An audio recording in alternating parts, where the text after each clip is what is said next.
Well, good evening, everybody. It's certainly a pleasure to be back. There's probably some people online that were on our last really good program we had a month ago or so. So tonight I'm going to speak kind of maybe about two specific topics. I know there's a lot of offshoots of this, and we could probably have a lot of good questions about these topics, but I'm going to try to stay a little bit focused, kind of keep it condensed to give Skip enough time here to go through health, which is probably as important as anything. So it's good to be on the program with some good people. So like Travis said, I'm the faculty supervisor for the University of Minnesota Sheep Unit, and we have 40 Hampshire-based weather style sheep on campus.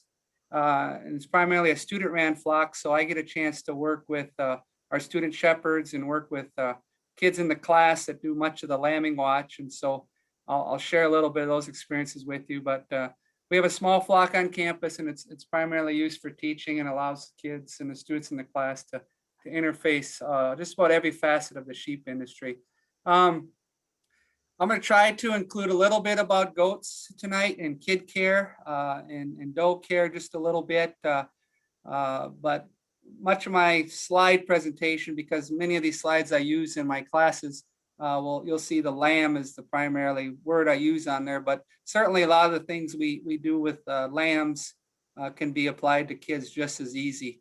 And so I'll try to dwell on that because I know there's probably some goat people too that want some information. So we'll get started. So again, I'll be specific and kind of stick to these two more detailed topics. So orphan lambs, I think anybody that's on the program tonight has probably had experience with orphan lambs. We certainly have some experience as well with orphan lambs here at the college. Not our favorite. I think most people will probably agree that what we can do to not have orphan lambs, the more the better, because they get to be sometimes labor intensive, particularly if at my unit where I have to pay student labor, it gets to be kind of expensive sometimes to handle those orphan lambs. And sometimes maybe the results and how they grow out, some people are maybe don't get quite the results they want. So whatever we can do to not have orphan lambs, we're going to work hard at. But reasons we might have orphan lambs, certainly abandonment. We see that every once in a while, particularly sometimes with our first time ewes that are just a little confused, drop a couple lambs in a drop pen and then maybe abandon one before we kind of catch that situation. Ewe that has no milk can certainly be an issue, or oftentimes maybe a multiple offspring situation when we start seeing triplets and we know that that ewe cannot raise all three. Sometimes we have to turn that triplet into an orphan lamb. So these are maybe some of the reasons you might see it. There's probably others as well. Could be a health issue. It could be other issues that cause that lamb to kind of turn into that orphan. But the best solution to an orphan lamb problem at our barn, and I think most people agree, would be you'd love to get it grafted, okay? And we work very hard. I'm kind of fortunate to have good students and students that are doing a lambing watch as part of their class. We work hard to make sure we can graft that lamb onto maybe a ewe that's lost her lamb, or a ewe that has a single. If we can catch it in time, we can maybe trick her into taking a second lamb as well, right and early. So that would be the best situation. But even with those deals, we still end up with orphan lambs here at the university, and I know many of you do too as well. So there's a picture of a skin graft, and I'll briefly talk about some of the ways to graft, but there's a picture of a skin graft. Not the favorite way to graft lambs here at the college with my undergrads, but a very highly effective way to graft a lamb. Okay, so grafting versus bottle feeding.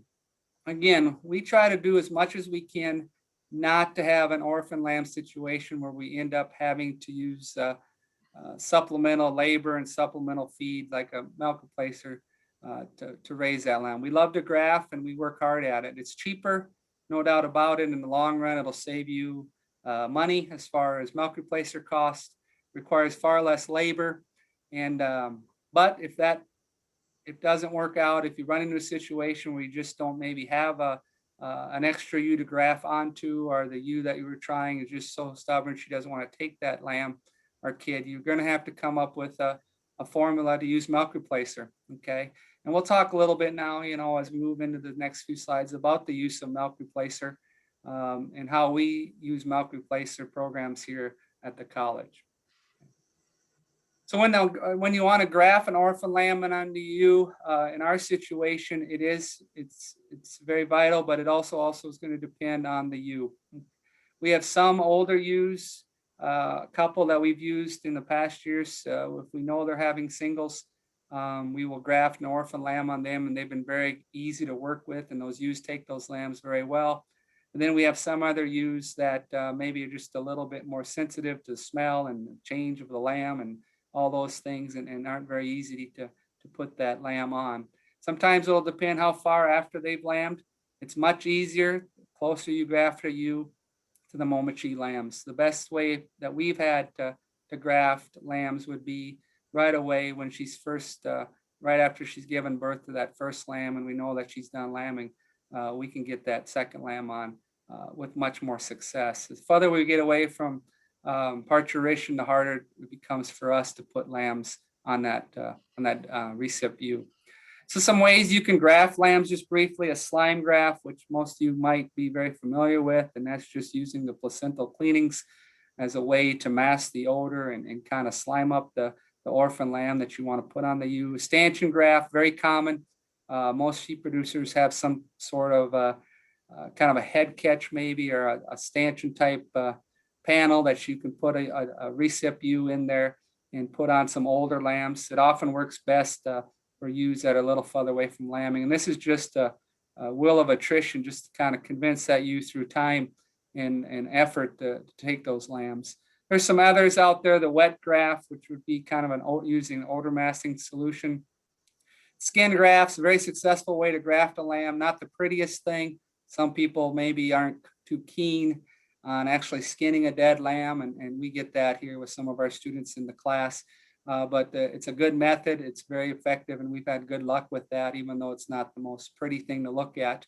Stockinette graft, birth simulation graft would be also ways you could move a lamb onto another ewe.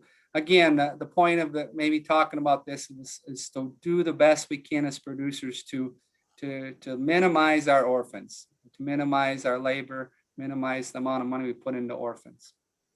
But if that doesn't work, and we generally have 2, 3, maybe up to 5 or 6 orphan lambs a year at the college, just kind of depends, we do put them on a milk replacer program. So if you can't foster your lamb, you need to feed the lamb a system of a milk replacer within a milk replacer program. Now, we tend to only use milk replacers that are formulated for lambs. I know there's some information out there, and you can read online. There's people that say calf milk replacers are certainly fine. We have not had very much success and tend to stay away from calf milk replacers. There's some people that say they're unacceptable, and then there's some people that you read will say they're okay.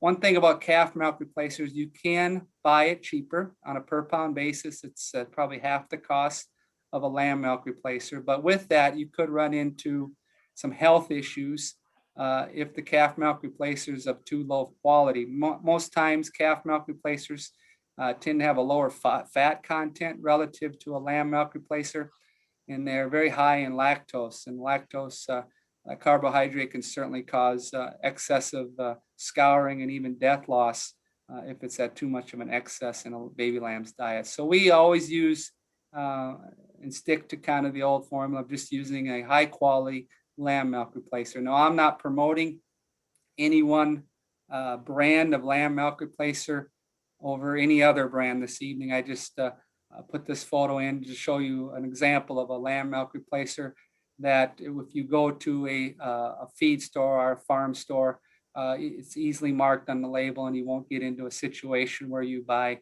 the wrong milk replacer. So again, I'm not promoting any milk replacer this evening, but I will promote that if you are going to use a milk replacer for your lambs or kids, that you try to find one that is of a high quality. We've tried probably 3 or 4 different brands of milk replacer here at the university over the last 5 or 6 years. And it seems at times, you kind of almost get what you pay for. And so what I feel a high quality milk replacer should consist of, if you look at the feed tag on the milk replacers, you'd hopefully want to shoot for 22 to 24% protein, crude fat between 25 and 35. And most sheep milk replacers or lamb milk replacers and kid milk replacers will be somewhere in that 30% range. Crude fiber, since these are baby lambs, non-ruminants, basically at that time, there's no need for any crude fiber within that. Lactose will be about half of what a calf milk replacer lactose level will be. And then the vitamins will certainly, most of them will be sound on that. You can also look to see if that milk replacer has been acidified. It'll usually tell you that on the label. Processing technique that allows that milk replacer then, when you use it, to last a little longer. If you're feeding up your milk replacer buckets twice a day, this allows that milk replacer to kind of stay of higher quality, prevent spoilage, and hopefully through that, your milk replacer will be safer for that baby lamb and baby kid and produce less scouring and diarrhea issues in your lambs. So most milk replacers that I've seen now that you can buy for lambs and kids tend to always advertise acidified on the label. And many now are putting probiotics in the package, and I think that's a sound choice too for gut health and safety there too. So there's two ways you can feed milk replacer, and most of you know this. They can either be fed with a bottle system or in a self-feeding system, and this is going to depend on the number of lambs and kids that you're going to feed as orphans, and it's probably going to depend on how much labor or how you want to work your labor force at your place. Bottle feeding, our students love to bottle feed. I think it's kind of a nurturing, motherly thing that some of our students in the sheep production class really like to do. And so if we're just dealing with one or two lambs, some years we're very fortunate and don't have too many orphan lambs, we'll just stick to a bottle feeding system. And with the bottle feeding, you can control consumption, which is a great advantage of it. We know right away how much that lamb is getting on a daily allotment. We know if the lamb stops drinking, that maybe that lamb's feeling ill or has some sort of issue we got to deal with. So it allows us to really be precise in our feeding program. One thing I want to mention though is we try to work hard to feed at the same daily schedule. If you start throwing your daily schedule off and one morning you feed at 7 and the next day you come back at 9, you could tend to have some digestive upsets. Those little lambs' stomachs are kind of fragile at that time, and you could see some scouring issues or maybe even some bloat issues if you tend to tweak and throw off their daily schedule. So we try to stay on the same daily schedule as precise as we can. Bottle feeding is very labor intensive when it comes to the actual time it'll take to mix the milk replacer, feed the milk replacer, wash the bottles, come back and sanitize and keep the nipples and the bottles clean and sanitized. So there's pretty labor intensive. And I would say again, you got to keep your bottles clean. As much as we can, we try to wash the bottles between every feeding, disinfect the nipples, soak them, clean them, sterilize them as best as we can. I think it helps for the health and the welfare of those lambs, kids. And so again, the amount of milk replacer that lamb will receive and the time of feeding must not vary. So we try to get these lambs on a consistent program. We actually have a spreadsheet that we have in a 3-ring binder at the barn. And so we tend to have different students because different students sign up for a lambing watch period throughout the week.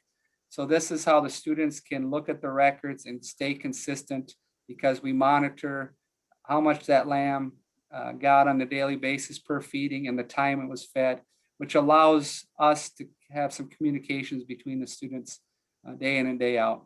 If you get kind of off again, you're going to see some abomasal bloat and some digestive upsets. The Dr. Pepper bottle there, that is what we use. We don't go out and buy anything fancy. We just use pop bottles that the kids bring. And we use, when the lambs are younger, we use that nipple up there that many of you know, the flutter valve Pritchard nipple, which works very, very effective. It's got a kind of a valve system in it, which allows that lamb to not take as much air in. So we tend to like that nipple. Sometimes as the lambs get a little bit bigger, they'll kind of be a little tough on them nipples. They have sharp teeth. They'll kind of rip them up sometimes. And we may move to just the standard black rubber nipple that you'd see at every farm store there that are a little bit tougher rubber, and they can kind of withhold a little bit of the toughness that the lambs will put on it towards as they get a little bigger. Okay. We also have at times bottle-fed lambs while they've been on the ewe, and this is a very effective method. Sometimes with our triplets, we have left the third triplet on the ewe that we felt like she's doing a good job and she's kind of half helping this triplet. And so we'll just supplement the lamb while she's on the ewe. And again, that's only if we have 1 or 2 orphans. We'll sometimes maybe even just leave the third triplet on a ewe and use a supplementation technique, which is for us has been very, very effective. I think the bonding is there. The lamb tends to be less stressed because it's still with its mother, and they do very well if we on a supplemental program. And those kind of lambs tend to wean very easily because after a while they quit coming to us for supplementation because they found the creep feed and have moved on. So a nice technique there.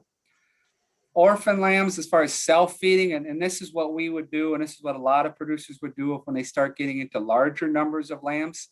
And they'll use a self-feeding system, and you can see the pictures there. There's so many different varieties of self-feeding buckets and systems that you can buy online. Some have 3 nipples on a side, some have 5 nipples on a side. I've seen one with I think 8 or 10 nipples surrounding the bucket.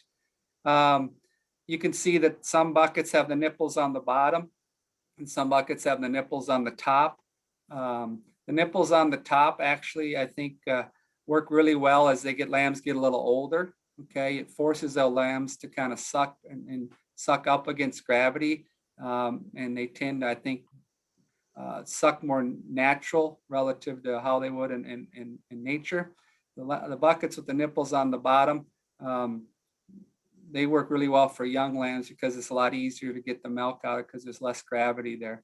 So you'll read some information that people have put out there as far as nipple location on the bucket as well. But self-feeding is very good, free choice all the time, closely resembles their natural suckling behavior. We've seen lambs grow extremely well on a milk replacer system, on a self-feeding system. Less labor intensive. For us, we mix milk up twice a day. Morning and night, we can fill those buckets, and we try to gauge how much those lambs are drinking, and we mix that right amount up, and so they'll be just barely almost done with it by the time the next feeding comes up that evening. We can wash the buckets and clean them quick and refeed them, and allows us to handle a large number of lambs. And so very, very good system, and it will very, very used by a lot of people. As far as feeding milk replacer in a self-feeding system, one of the things that we do, and I think it's most kind of recommended by most people, is we do feed the milk cold. We mix it warm because lamb milk replacer is very high in fat. It's tough to mix with cold water. So you mix it with warm water, we get it in suspension. We'll store a day's worth in the refrigerator there. And so we have enough for that day's feeding. Cold milk has been proven to be very effective in a self-fed milk replacer system. When we're using a bottle system, we have used both cold milk, or a lot of times the students are just mixing up one lamb at a time, one feeding at a time. And so that lamb gets lucky and he gets warm milk at that time because it's just easier to mix at that moment. But cold milk is very effective.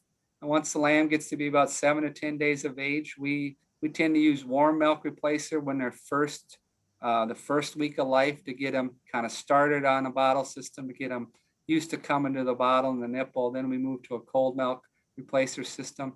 Cold milk reduces spoilage. It results in kind of more of a similar way of suckling that they would off their dam, which is small amounts more often.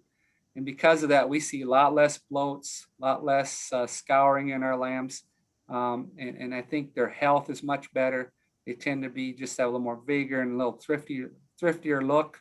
And you'll see in sometimes these bottle lambs that get the big bellies on them, they just look a little lethargic a lot of times.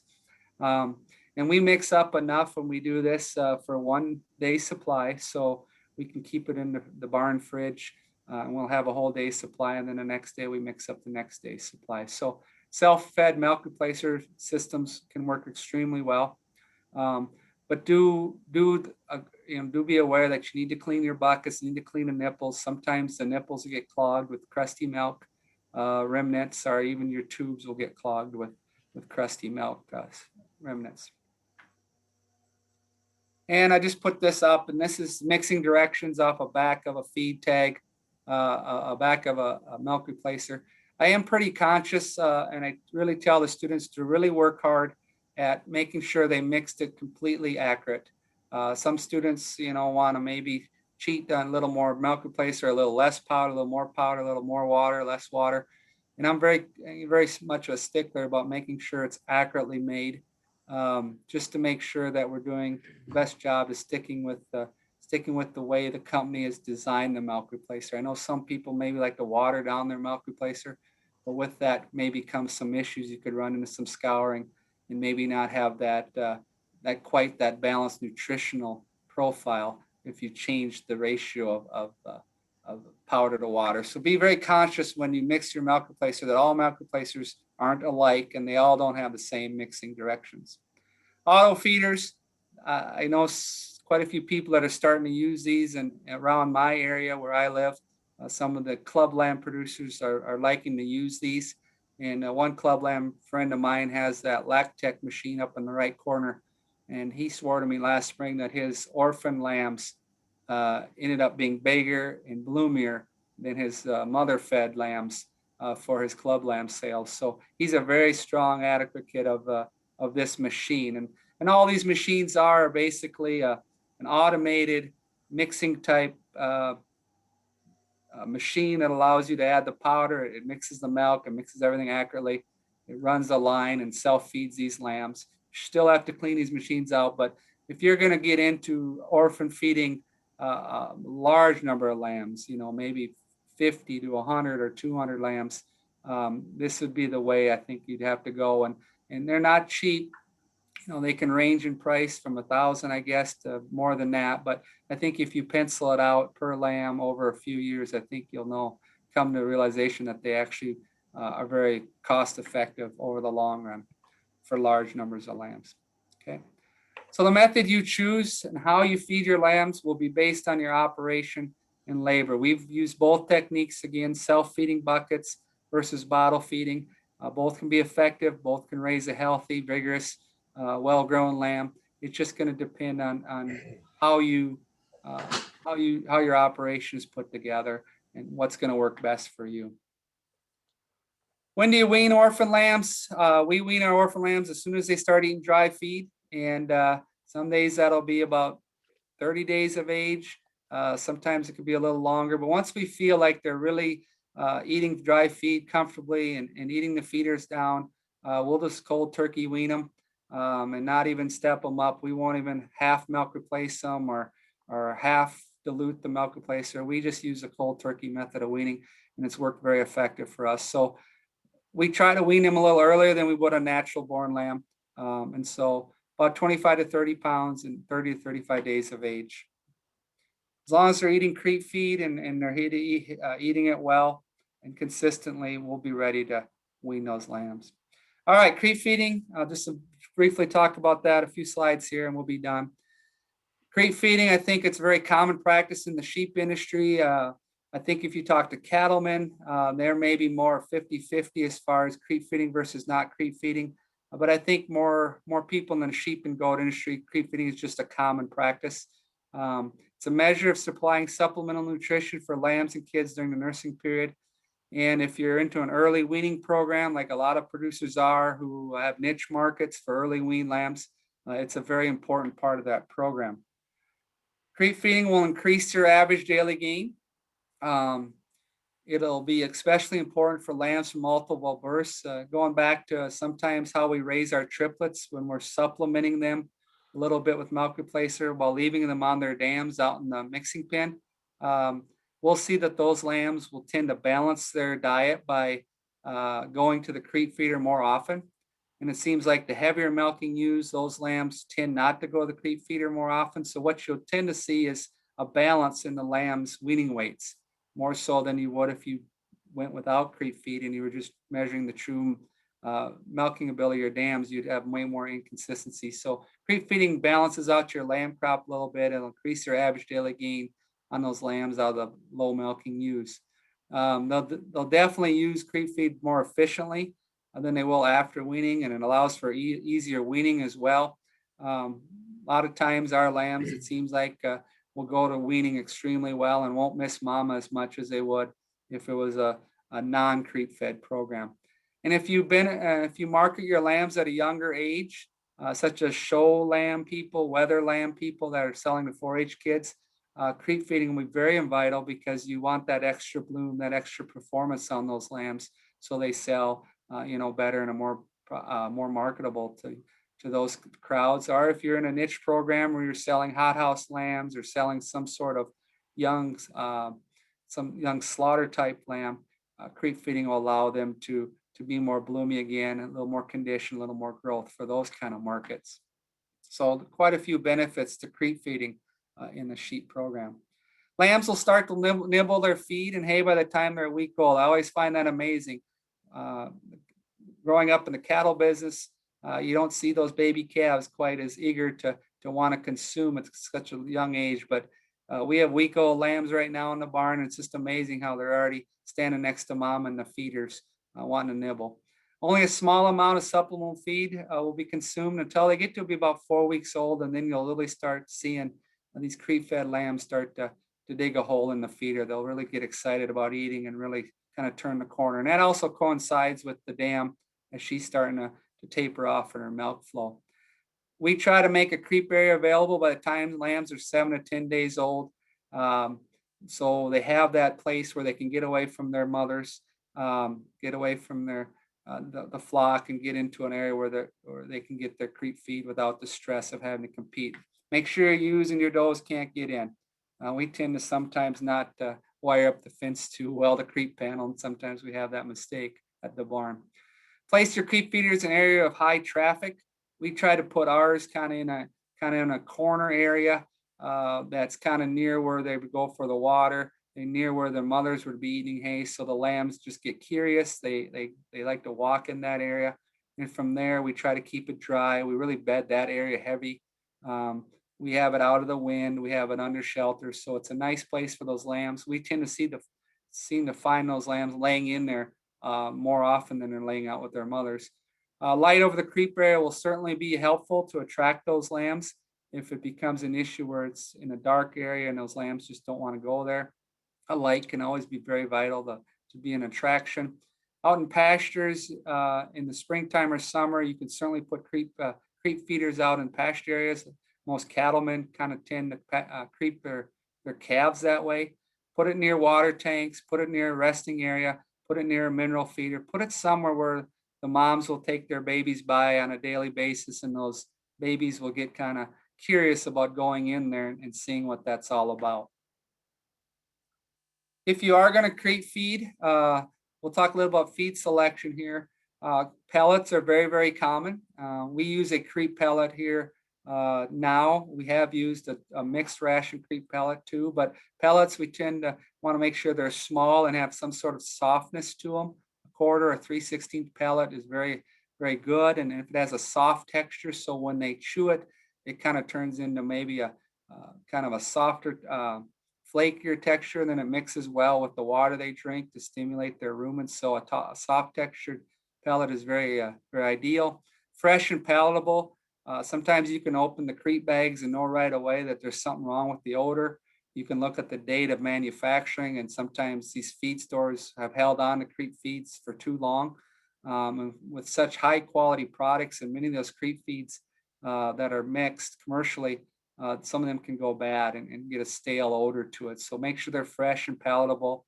High in protein, about 16 to 20.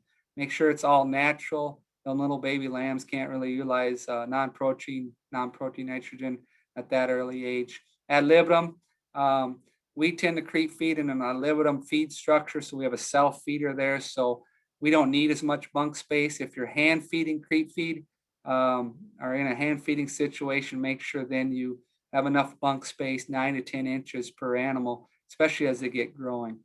Most likely you're going to use a complete feed. For smaller producers, they're much easier to handle. Maybe you're not set up with a feed mixer, or you're not set up to handle large quantities of the feed ingredients. So a complete feed can certainly work well. If you are large enough, you can maybe mix your own rations. Make sure it has a coccidiostat in it and ammonium chloride, a urine acidifier in those rations as well. So we're preventing any issues with coccidia and then urinary calculi. We want to try to make sure we're preventing that early on in our complete creep feeds. Feeds that are good for lambs and kids, just simple feeds. It doesn't take a fancy ration to make a good creep ration. There's our creep ration that we used for many, many years before. Here lately, we went to a pellet, but this was a TMR mix kind of thing, just basically cracked corn, soybean meal, little liquid molasses, nothing fancy, some ammonium chloride for water belly issues and some trace minerals and some vitamin E's.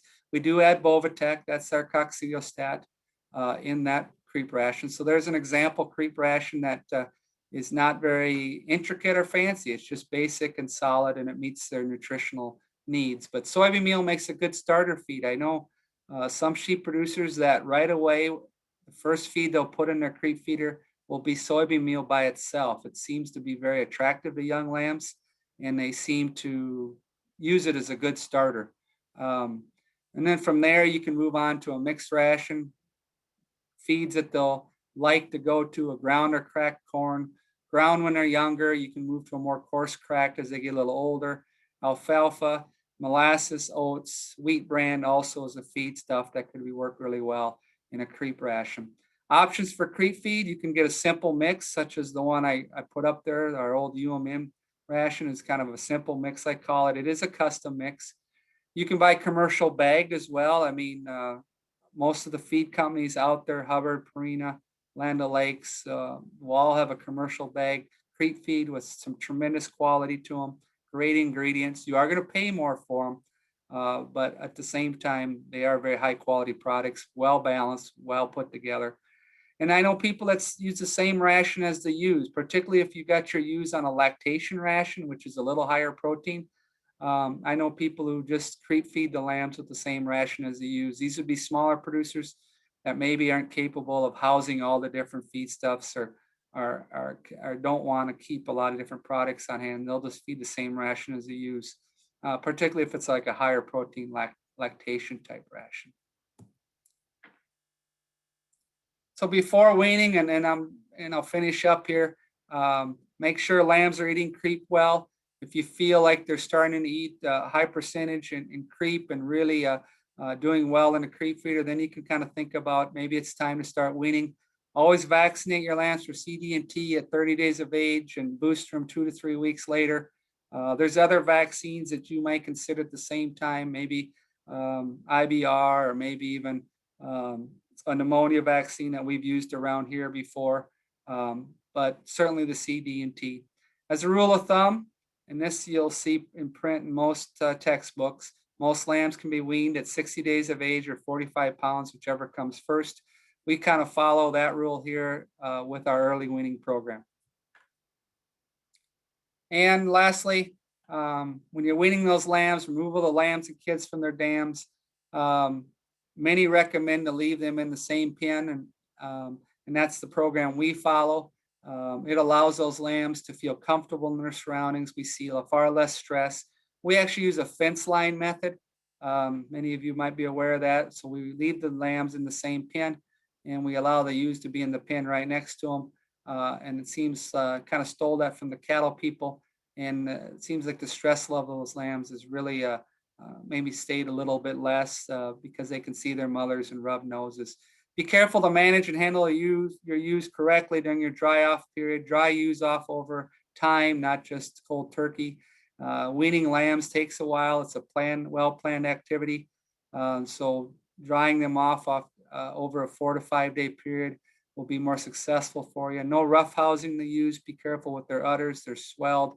They're full of milk, and so we don't want to cause any bruising and mastitis issues. Good working facilities, good fencing. So you don't have to roughhouse the ewes. You can handle them with ease and low stress techniques and do the best job you can to minimize stress on the mothers and babies. So you have healthy, lambs that take off once they get to be weaned and take off well on feed. Okay. Well, that was about my 25 minutes. So thank you, everybody. And I'll entertain any questions here. Appreciate it. And good luck with creeping and weaning as we move on in the spring.